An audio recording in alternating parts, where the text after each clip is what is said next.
Assalamualaikum warahmatullahi wabarakatuh. Selamat pagi, salam sejahtera buat kita semua. Om Swastiastu, Namo Buddhaya, salam kebajikan.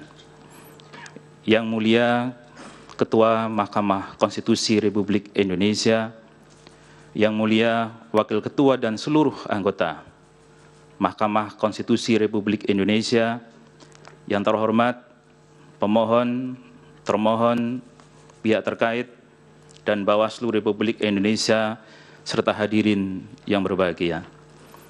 Izinkan pada kesempatan ini saya ingin mengupas tentang makna wewenang Mahkamah Konstitusi dalam memutus perselisihan tentang hasil pemilihan umum. Yang mulia, saya ingin mendahulukan sebuah filosofi tentang keadilan pemilu. Bahwasanya, proses pemilihan umum yang adil dan bebas dari kecurangan merupakan pilar negara demokrasi. Keadilan pemilu adalah sarana, langkah, mekanisme yang merupakan bagian dari sistem pemilihan umum untuk mencegah terjadinya ketidakberesan dan untuk mengurangi, menyelesaikannya, serta menghukum pelaku ketika hal itu terjadi. Prinsip-prinsip hukum dan keadilan harus menjadi dasar dalam menyelesaikan perselisihan pemilu, memastikan bahwa setiap proses pemilu dilakukan dengan integritas dan transparansi. Kepercayaan publik terhadap sistem pemilu adalah dasar dari demokrasi yang sehat, dan lembaga hukum memastikan bahwa setiap proses pemilu dilakukan dengan integritas dan transparansi. Kepercayaan publik terhadap sistem pemilu adalah dasar dari demokrasi yang sehat, dan lembaga hukum memiliki peran kritis dalam memastikan bahwa setiap aspek pemilu dilaksanakan sesuai dengan standar hukum dan demokrasi yang tertinggi. Keadilan dan integritas pemilu harus dijaga bukan hanya untuk menghormati prinsip dasar kedaulatan hukum, tetapi juga tentang memastikan bahwa nilai-nilai demokrasi tetap terjaga. Keseimbangan antara perlindungan hak individu dan kebutuhan menyelenggarakan proses pemilu sangat penting untuk menjaga integritas proses pemilu, di samping juga menghormati kehendak rakyat. Sebelum mengupas makna dari frasa wewenang mahkamah, saya ingin mengidentifikasi dahulu frasa ini dalam perkembangannya. Dalam konstitusi, frasa yang digunakan adalah namun ada agak sedikit selisih ketika di bagian akhir Undang-Undang MK, apalagi di dalam Undang-Undang Pemilu, kata tentang sudah hilang. Tidak ada lagi tentang hasil pemilihan umum. Selanjutnya dalam Undang-Undang Pemilu, perselisihan hasil pemilu dimaknai penetapan perolehan suara hasil pemilu secara nasional. Bahkan lebih lanjut di pasal 47 ayat 1, perselisihan tersebut yang dibawa ke Mahkamah Konstitusi berupa perselisihan penetapan perolehan suara hasil pemilu. Terakhir di PMK 4/2023, perselisihan perolehan suara tahap akhir hasil pemilihan umum, itulah pilihan frasa wewenang yang digunakan. Persoalannya adalah, apakah tidak bermakna kata tentang tersebut? Ada 5 varian, mulai dari ketentuan konstitusi sampai yang terakhir dengan PMK. Yang di sini menurut ahli ada penyempitan dan pereduksian. Arti kata tentang menurut KBBI adalah mengenai. Tentang mengenai artinya berhubungan dengan, tentang hal, ya. Sehingga secara terminologi tentang hasil berarti mengenai hal-hal yang berhubungan dengan hasil, baik hasilnya itu sendiri ataupun hal-hal lain yang berhubungan dengan hasil. Jadi tidak sebatas pada hasil itu sendiri. Hal-hal lain yang berhubungan dengan hasil adalah termasuk proses yang membuahkan hasil tersebut. Dengan dihilangkan kata tentang, maka artinya tereduksi, yakni hanya menunjuk pada hasil, tidak pada hal-hal yang berhubungan dengan hasil. Apalagi frasa kemudian berekdisis menjadi perselisihan penetapan perolehan suara hasil pemilu dan perselisihan perolehan suara tahap akhir hasil pemilihan umum, sehingga frasa wewenang Mahkamah Konstitusi perselisihan tentang hasil pemilihan umum dalam Undang-Undang Dasar 45 tidak dapat dikenali lagi. Apa kemudian maknanya?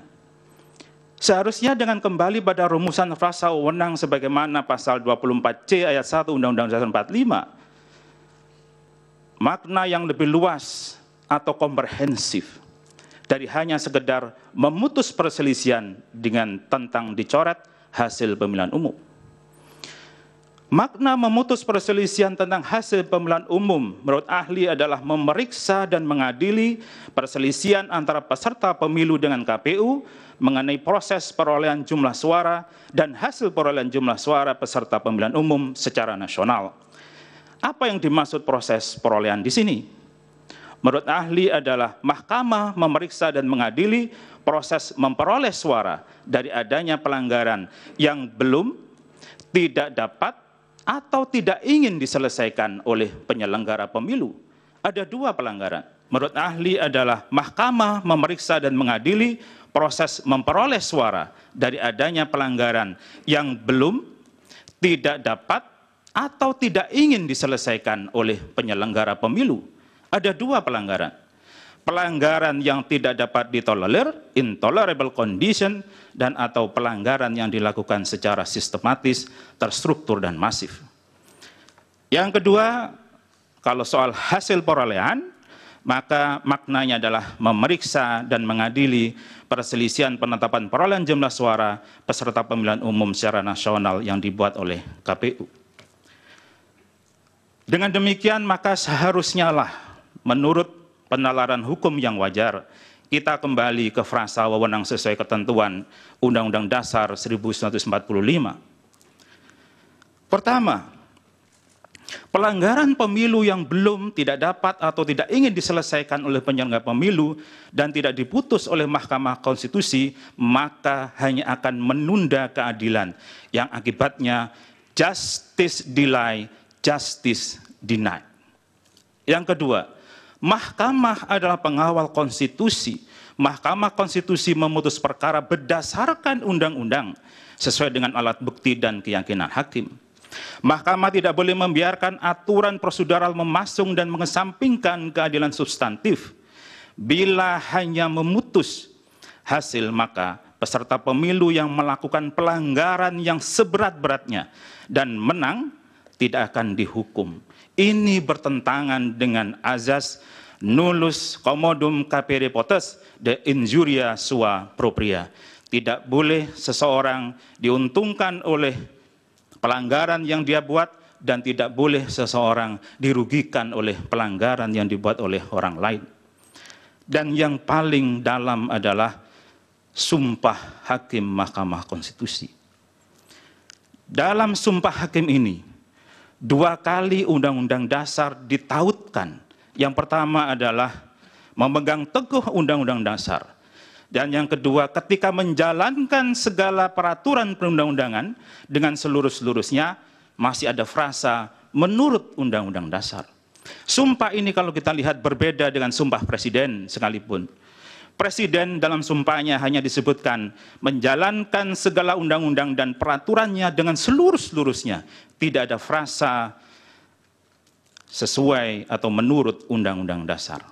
Yang mulia Majelis Mahkamah Konstitusi, kekhawatirannya adalah terjadi keadilan sesat, miscarriage of justice. Apabila dibangun legal reasoning bahwa cukup penyelesaian pelanggaran pemilu dan sengketa proses pemilu dilakukan oleh Bawaslu dan tertutup bagi cabang kekuasaan yudisial menjalankan peran check and balances, maka dalam perspektif electoral justice telah tercipta keadilan yang sesat, yang jauh dari keadilan. Rechtvaardigheid van beginsel. Bawaslu menurut Undang-Undang Pemilu adalah salah satu penyelenggara pemilu, cabang kekuasaan eksekutif, sehingga seharusnya bisa ditilik dan diimbangi oleh cabang kekuasaan lainnya. Kewenangan untuk memeriksa dan menjatuhkan rekomendasi sanksi oleh Bawaslu adalah dalam ranah memastikan penyelenggaraan pemilu sesuai undang-undang dan aturan pelaksanaannya, sedangkan Mahkamah menilai pelaksanaan pemilu sesuai dengan konstitusi. Sudah 10 menit, Oke. bisa dilanjutkan dengan pendalaman. Baik, masih Yang Mulia. Baik, silakan.